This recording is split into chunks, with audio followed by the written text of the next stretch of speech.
5.18 divided by 7. So we're going to use a stop or short division here. So how many 7s go into 5.18? So how many 7s into 5 is 0? So I need that 5 to go over to here. So I've still got that 5 left. How many 7s go into 51? So I'm just going to do my 7 times table down the sides. 7, 14, 21, 28, 35, 42, 49, 56, and I wanted 51, so that's 1, 2, 3, 4, 5, 6. That's 7, because 7 times 7 is 49, and I'm going to have 2 left. And how many 7s into 28? Well, that's 1, 2, 3, 4. So my answer is 0.74.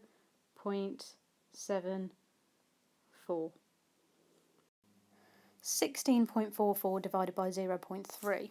So they're both decimals, and I don't like dividing by a decimal number, so I'm going to turn it into a whole number. Now the first thing I'm going to do is remember that a fraction is a division, so 16.44 divided by 0.3 is the same as 16.44 over 0.3. Now I'm going to use my equivalent fractions, so I want a fraction that's exactly the same value, but I'm going to make it so that the bottom number is a whole number, an integer. So I'm going to make it so it's 3. So 0.3 has become 3 by timesing by 10, which means I need to times the top by 10, which is going to be 164.4. If you didn't know how to do that, you can use your place value table. Now I can use my bus stop or short division method. So 164.4, how many 3's go into that? And I'm just going to list my 3 times tables.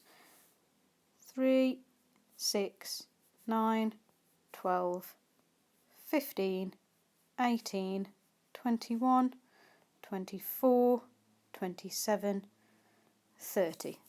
I don't need any more than that. So how many 3's go into 1? 0. I've still got that 1.